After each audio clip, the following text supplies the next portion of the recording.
Hey guys, welcome back to my channel. So today I have a crazy transformation video for you. I have my good friend Christine. She's been a loyal client for a couple of years. We always do something different. She always gives me full reign when she comes in for every session. So today she's gonna let me play and I have some crazy ideas. So if you wanna watch a crazy transformation today, then stay tuned.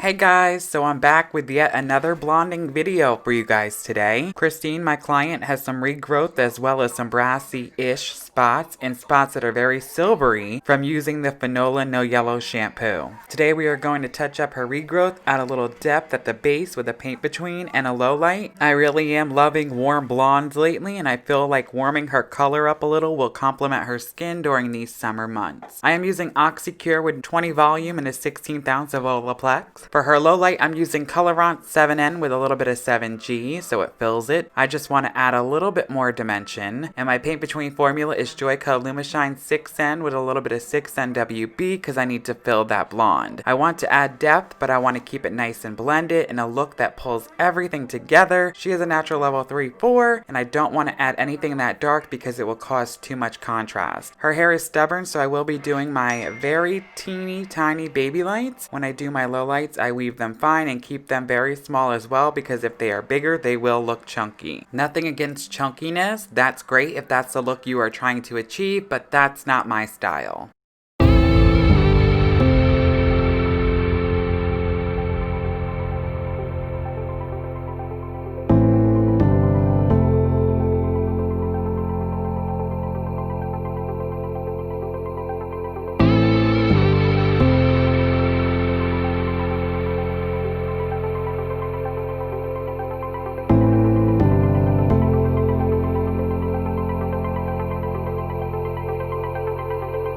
Okay, so for her lowlights, I'm bringing them all the way through the ends on all of them in the back two sections. The two front sections in the upside down triangle, I staggered some lower, some higher, and some all the way down. This adds different amounts of dimension throughout the entire head. If she was a level 10 blonde, I'd probably only go about halfway down all over the head with the lowlights, but since I want to warm her up a little bit and add some more depth, I am staggering them throughout the entire head in different ways. I am doing a lowlight every third foil. But in the back two sections below the upside down triangle, I am bringing them all the way down for the lowlights because I want more depth internally. That gives a more realistic look in my opinion. Back to start.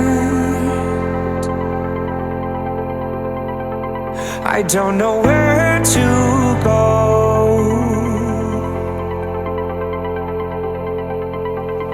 I'm told I'll read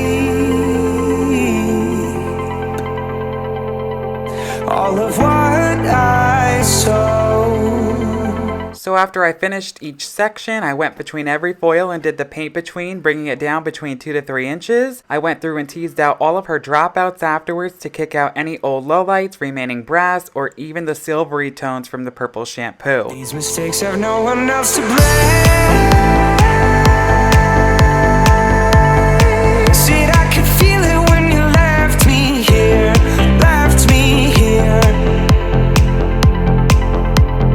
Our emotions are one and the same. So come on over, we can persevere, persevere.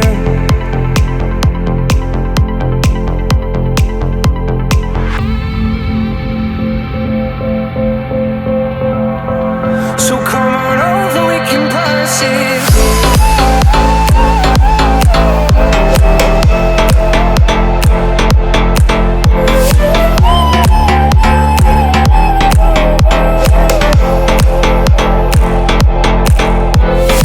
I just want to say you guys have to check out Framar. They came out with the rainbow adorable pride foils and brushes. Check them out for all your Framar needs at framarinternational.com. Said I could feel it when you left.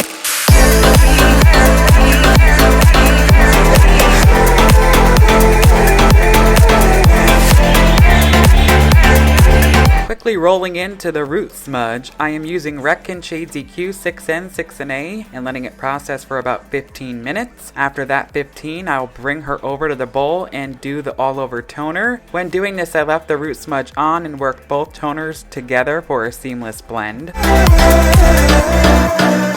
A question I'm always asked is if I leave the smudge and Olaplex on and tone over top of it. No, I always rinse the Olaplex number 2 off the ends no matter what I'm doing before I tone, but with the root toner it depends on what I'm doing. With a root smudge like I'm doing today, I always leave the smudge on and mush it in with the end toner. Root taps or shadows, I always rinse it out when I do the Olaplex because I don't want it sitting too long. Before I forget, I let her process with foils for about 40 to 45 minutes. And her all-over toner, I didn't use Shades EQ, surprisingly. I used Joico Lumishine Demi liquids, 7N, 7NWB. I've been diving into them a little bit more for all-over toners, and I'm obsessed with the NWB line. If you haven't tried Joico, you have to. It's a must. So come on over, we can burst it, burst it.